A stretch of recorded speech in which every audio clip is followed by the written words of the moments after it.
Thank you.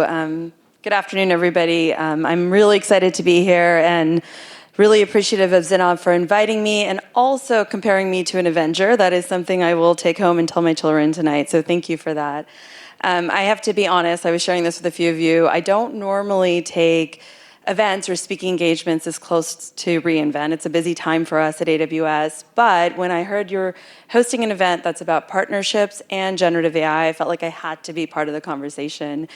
Personally, I've spent the last 2 years building our partner strategies, evolving our partner mechanisms and our partner initiatives to align to what our partners are going to need in this era of generative AI.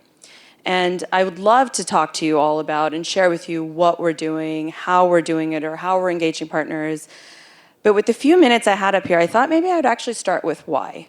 What I find is that sometimes even having that discussion, that might seem like an obvious answer of why we're doing it. It helps provide different perspectives and insights, and longer term builds better partnerships, understanding the reason and how we think about it. Thank you. I'm gonna leverage something from early in my career at Amazon, and I started on the .com side. I'm just curious, does anybody recognize this image here on the screen? Okay, got one hand, got a couple of hands. So this is the Amazon Flywheel, and it was made famous, apparently not to the people in this room, but it was made famous to several people because Jeff Bezos is known to have written this out on a napkin and shared it in the early days of Amazon.com. And what it represents is it represents the core tenets and the core elements of Amazon.com strategy. So if not familiar with the Flywheel, hopefully many of you are Amazon consumers, Prime members, whatnot. And hopefully you've all experienced this too, but one of the focus areas for Amazon.com and where they've been investing in the last few years is on their customer experience, is on their sellers or bringing more sellers to the marketplace, is on providing selection. And this stems from, or this is represented in this flywheel. And what this flywheel represents is, as our leaders talk about, is it's a virtuous cycle. So as you invest in one of these core elements, it drives and moves the flywheel faster and faster and then delivers on what your strategy and your goals are. So in this case, it's growth. And what I learned at my time at .com is that there's two key best practices when you think about a flywheel. The first is that it has to be customer-centric and that it has to be long-lasting, meaning you have to focus on the things that customers are going to care about today and tomorrow. So a great example, price. No customer is going to wake up one day and say, oh, I wish that was more expensive. So investing in that today will drive and deliver benefits for your business in the future because it's a long-lasting tenet. The second thing that I learned is that to drive long-term growth, accelerated growth, you need to inject energy back into your flywheel. So how do you, beyond just directly investing in these areas, what do you do so that you can continue to propel greater investment into this flywheel? So I'm done with my education on flywheels, and I'm sharing this because this is how, leveraging kind of these learnings and seeing the success of Amazon is how I start to think about GenAI and the role of partners in our AWS generative AI strategy. So here's how I look at the AWS generative AI flywheel. And so, going back to the tenets that we just talked about is first and foremost, we need to identify what do customers care about. And so when AWS looks at our GenAI strategy, we've kind of boiled it down to 4 main things that we think are critical to customers being successful in generative AI. First is having access to the right foundation models and the breadth of foundation models. After all, you can't do generative AI without foundation models. Lesson number 1.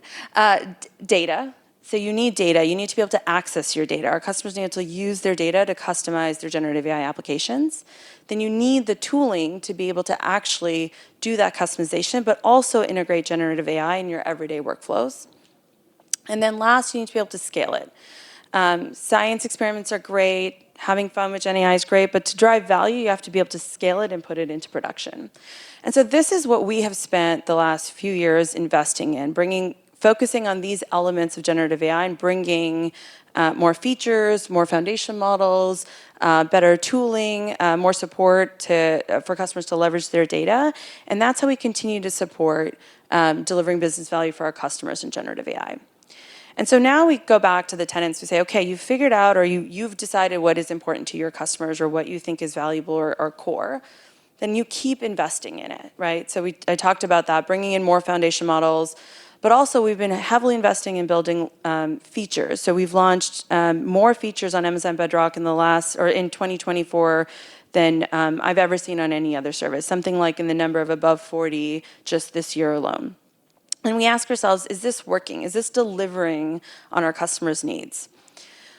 Because it's really important in any strategy to take a step back and say, okay, is this the right thing? And we're starting to see the fruits of that labor. So first, today, a majority of our Amazon Bedrock customers use more than one foundation model, which tells us that they value selection, that they value choice in their foundation models. Second, we're starting to see data points and proof points that the features we're releasing are addressing the core concerns that customers have with generative AI that might prevent them from accelerating forward, such as concerns around hallucination responses. And with Amazon Bedrock Guardrails, we've had great success in addressing that. And then most importantly, we're seeing tens of thousands of customers across every industry and a variety of sizes leverage Amazon Bedrock. And we have names like Sony, Intuit, the PGA Tour that are actively using and evaluating or using Bedrock for their generative AI applications. Okay, so tenant one, check, right? We got what customers care about. It's working. Now let's talk about tenant two of the flywheel. How do you accelerate that? How do you invest energy into it so that it moves quicker and we do more for our customers faster? And then it's our partner community. Our partners are critical in a few ways in accelerating this flywheel. One is to bring choice and selection in all of these areas. We support partners that have products and offerings that either provide different choices for our customers, like in our foundation models, that integrate with our native services to provide easier access for our customers, or are built on our services to provide purpose-built applications. And then, of course, our SIs are focused on reducing the friction that our customers have in adopting generative AI, especially when you think about things like, obviously, system integration, but also change management, which has been a critical part of adopting GenAI.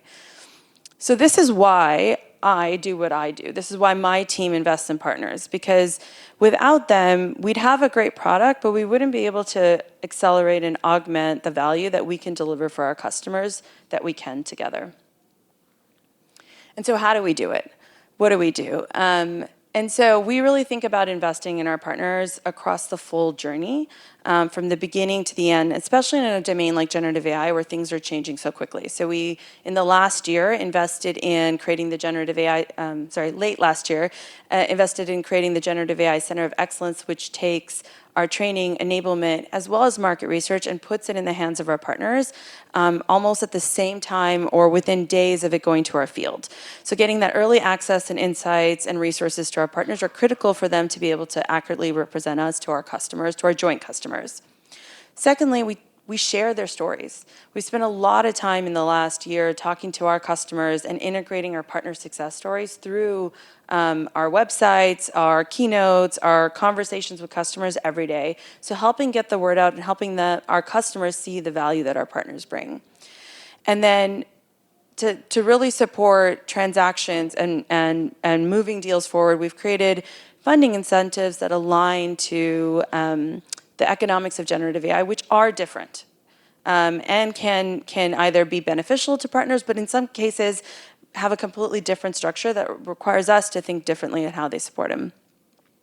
And then just earlier this year, we launched a generative AI competency, which is our way to enable our customers and our field to better find the right partners for the right use case. So helping them to grow their business by having a steady stream of new customers and awareness in the market. And the great thing is this is just the beginning. This is just a few examples of what we've done, what we're doing, what we will do. Because again, once you understand and recognize the value that your partner community has, or that our partner community has, I should say, from my perspective on our business, then it's kind of an easy decision to continue to make those investments.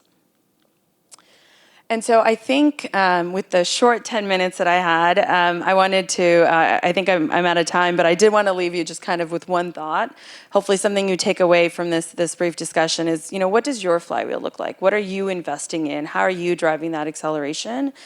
And for some of our partners who are also in the room, our AWS partners, is, think about how we can be that injection of energy into your flywheel, and how do we support you doing that. Thank you.